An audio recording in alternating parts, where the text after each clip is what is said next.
Welcome to Influential Entrepreneurs, bringing you interviews with elite business leaders and experts, sharing tips and strategies for elevating your business to the next level. Here's your host, Mike Saunders.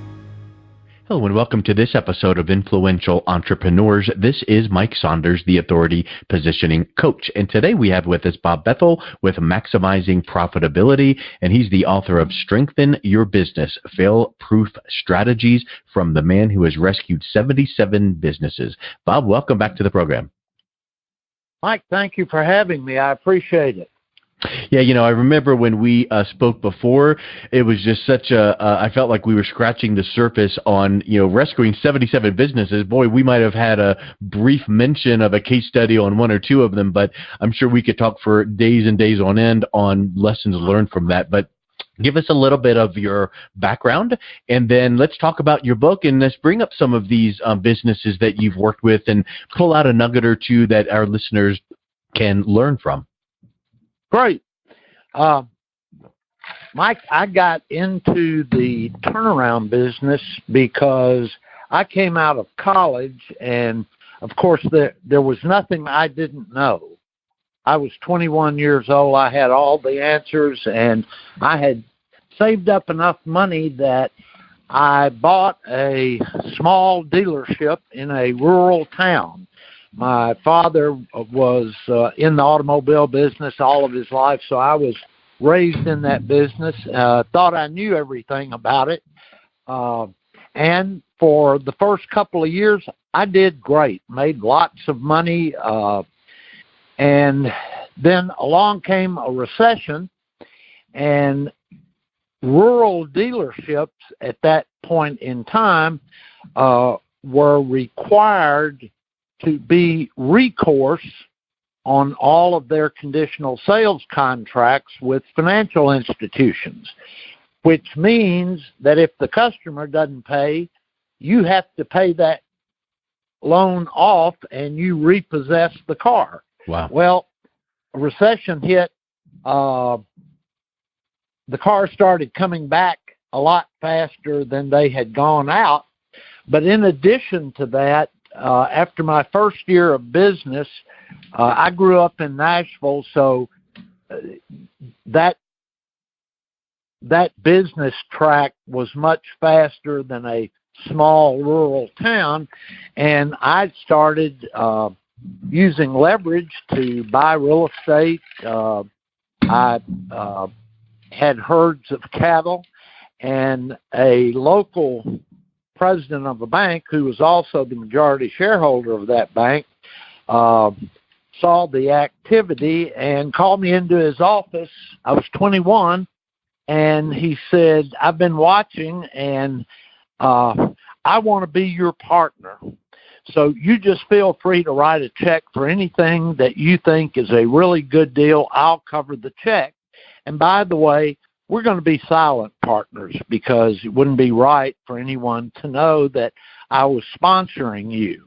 Wow. What I didn't realize is I was the only one on the note. Of course, I felt that was great, having a bank president feeling that good about what you were doing, until right in the middle of the recession, he dropped dead with a heart attack. Oh, no. And the bank said, you need to pay these 90-day notes, which I had been renewing, of course.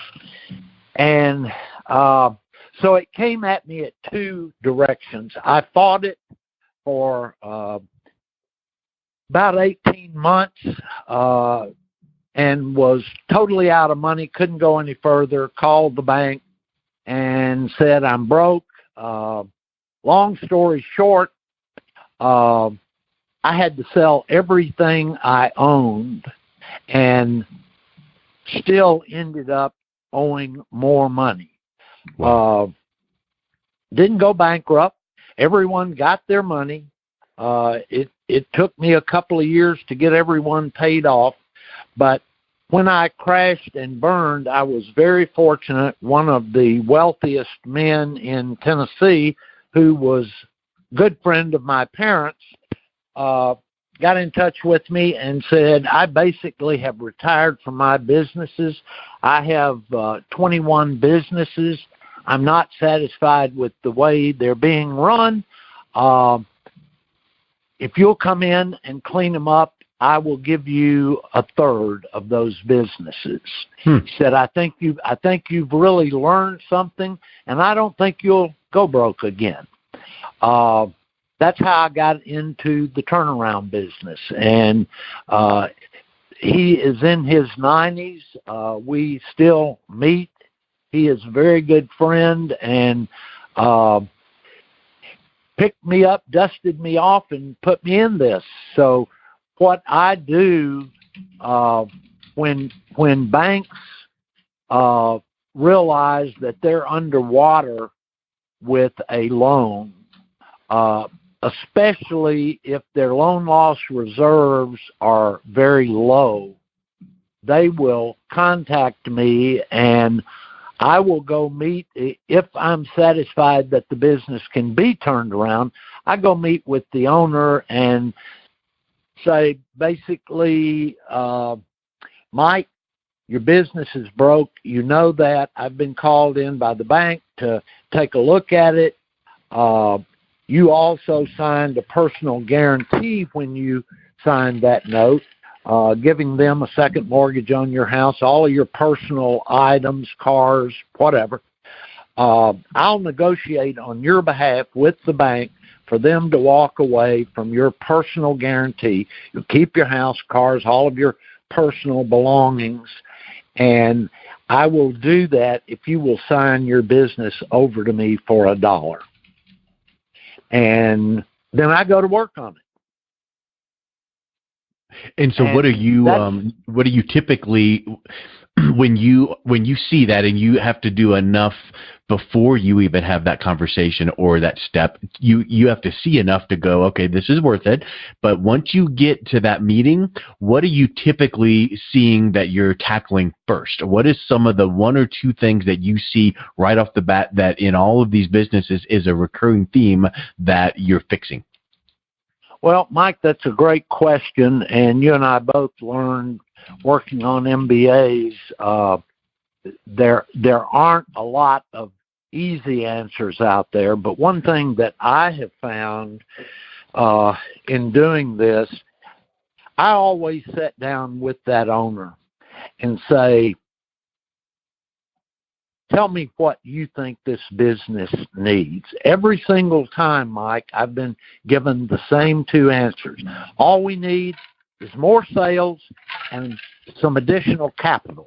Yeah.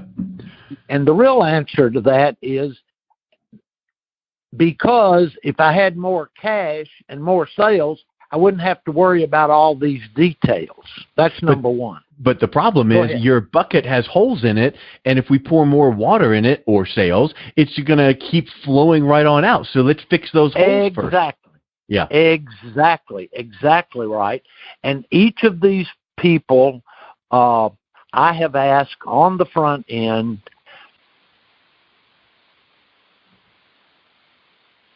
what are the problems? Every time, in some shape, form, or fashion, I have been told, well, the problems are external to the business. Yeah. Now, the amazing thing, and I've taken over companies that were in default for $300 million to 23 lenders.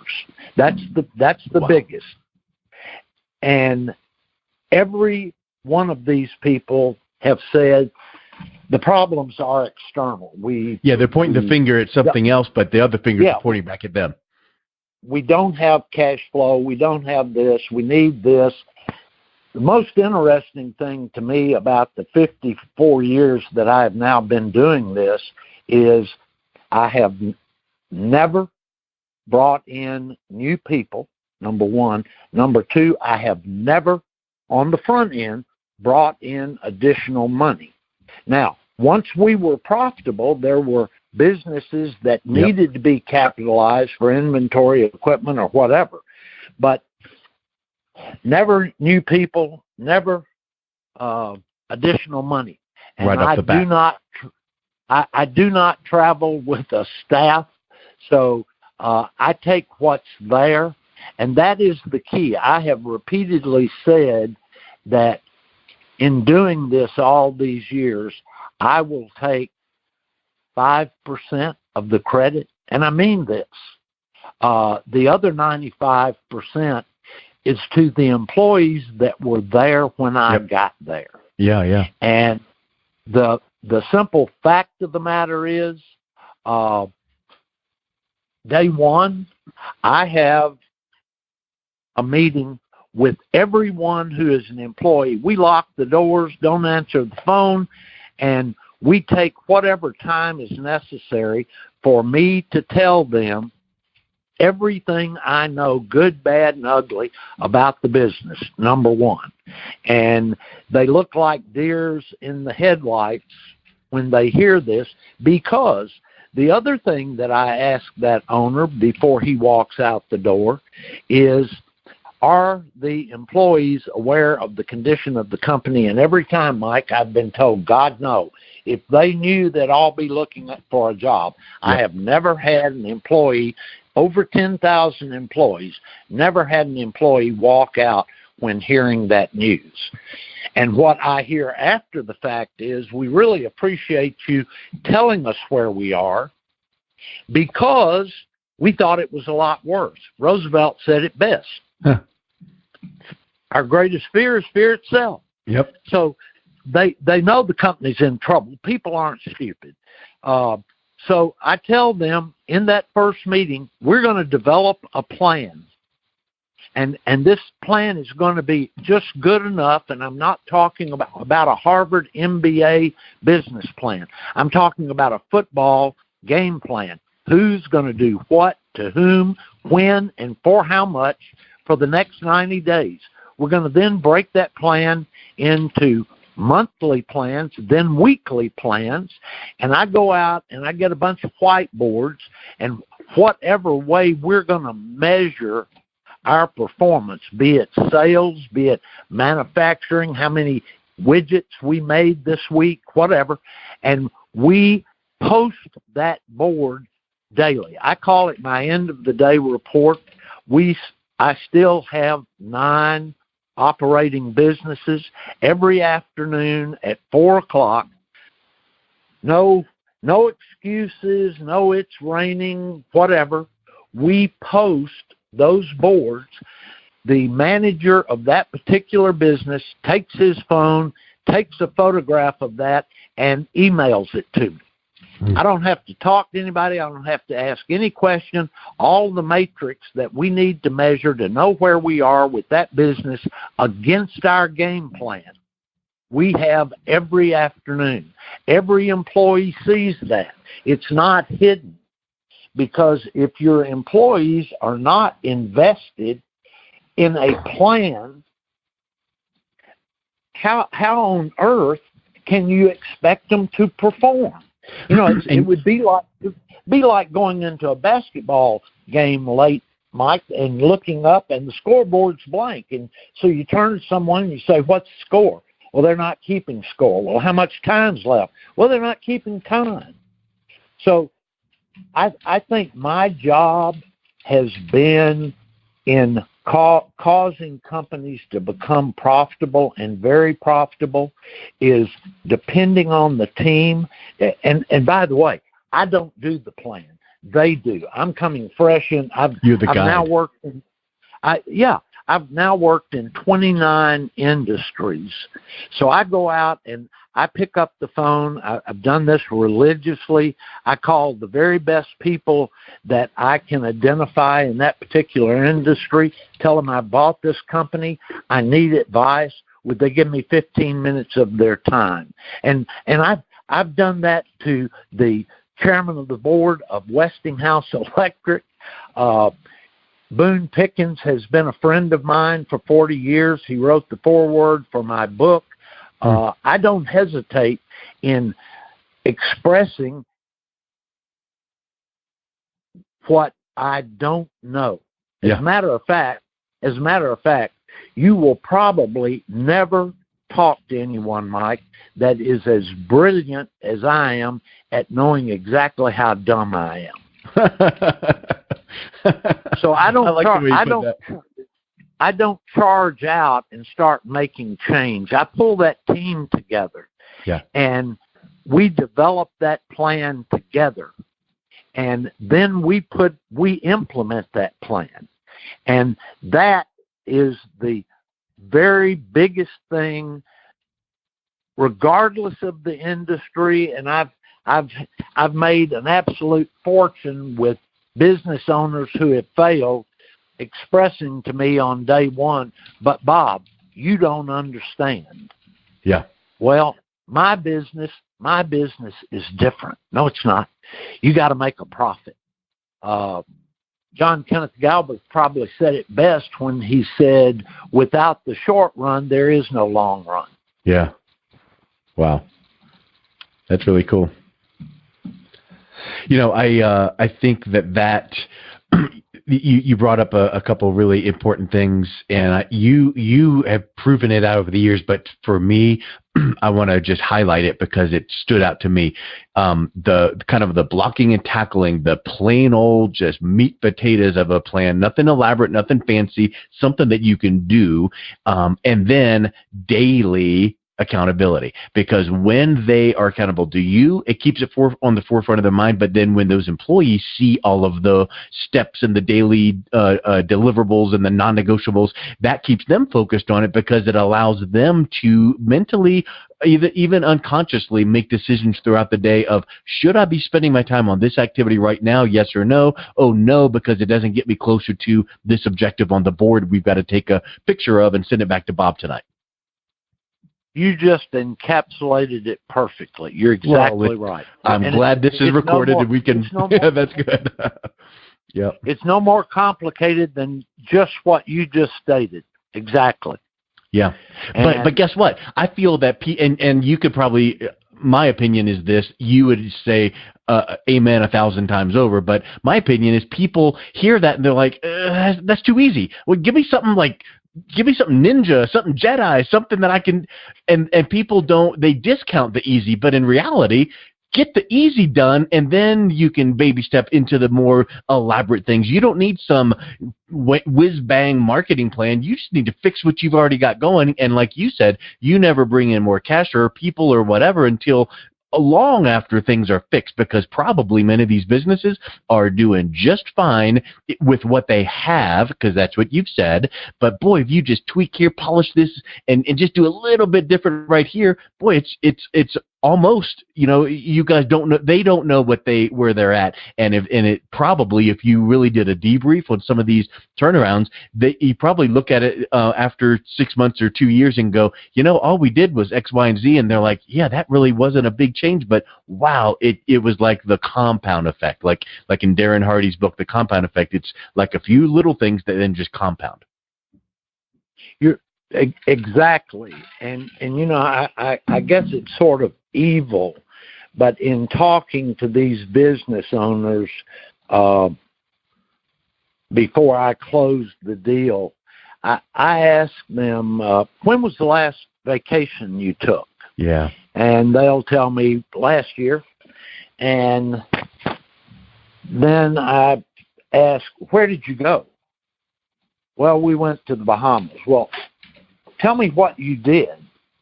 Well, my wife made the arrangements with the travel agency, and so we had our flight schedule, and we had someone pick us up at the airport. We had our reservations at the hotel. She had made reservations for dinner each night we were there. We went to some shows that she had already booked the tickets, and I listened to the minute detail of a 1 week vacation or a 2 week vacation to Europe. And then I say, do you have a business plan? And every time, oh yeah, may I see it?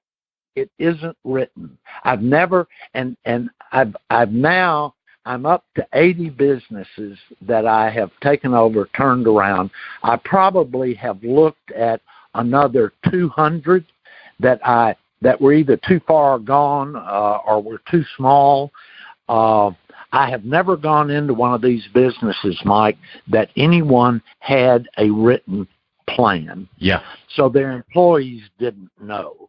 And it would be no different than me telling you, meet me on the public square in the morning at 9 o'clock. We're going on a trip. And you say, where are we going? Well, I'm not going to tell you. What are we going to do? I'm not going to tell you that either. How long are we going to be gone? I'm not going to tell you. And that is the way small and medium businesses get in trouble, because no one knows who's on first. Yeah.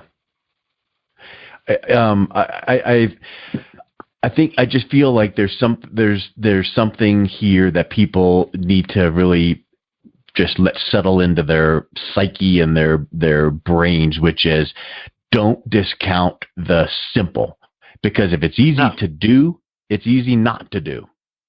Exactly right. That's exactly huge. right. I think we could probably. Go ahead. Once a business starts to get in trouble, what I have found, Mike, is that the owner starts stepping over $5 bills looking for $100 bill. And you know what? You brought up Boone Pickens, and I'm sure, and I think that it reminded me of Warren Buffett, a quote that I believe is attributed to him, which is, "You can never go broke taking a profit." Meaning, you got this investment, and hey, I'm up 10%, 20%. It can be more, but then it drops, and now you're lost. Take that profit. You'll never go broke doing that. So yeah, it's your point. Don't step over that $5 bill looking for 100. Take the 5. Take those wins. Exactly right. Exactly.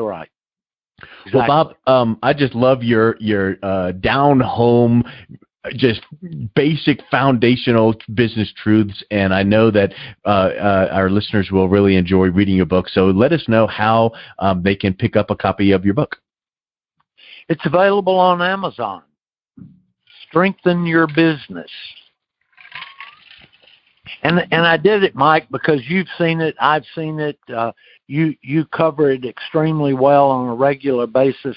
There is absolutely no reason that 50% of businesses should fail. There isn't. Yeah. And as you wisely pointed out, to deal with it on simple terms, and you used a great analogy. You show me a football team. If you watch the University of Alabama tomorrow,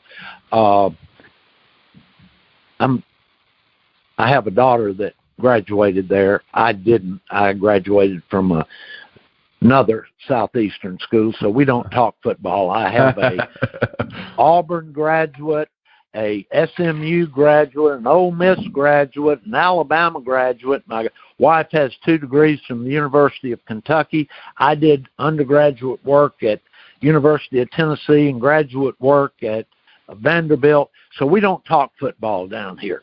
But if you watch the University of Alabama tomorrow, you will see one of the very best disciplined blocking and tackling college football teams you will ever see. They do the basics, as you just pointed out. Yep. And then just on a side comical note, I'm sure that there's NFL coaches that go, what in the world happens when they come to the NFL and they try to do these shoulder arm tackles? Because every time on NFL games you see this missed tackle by flopping your arm at the runner. That's not going to take them down. So maybe the business lesson is keep it simple, do the blocking and tackling type things in business, but then keep doing it and keep doing it and keep doing it, and don't let yourself lose that focus, because those principles and those things that you do, they never go away in their effectiveness. You always need to tackle the right way. You always need to, whatever it is, make 4 prospecting calls a day or whatever those metrics are. So I think that's a big thing to keep in mind. Exactly. You're exactly right. Well, Bob, thank you so much for your time. It's always great catching up with you, and thank you so much for your interview today. And I sure hope that people listen to this and go to Amazon and pick up a copy of your book right away. Well, Mike, it's always a pleasure dealing with you, and I appreciate you having me on. You're welcome. You've been listening to Influential Entrepreneurs with Mike Saunders. To learn more about the resources mentioned on today's show or listen to past episodes, visit www.influentialentrepreneurssradio.com.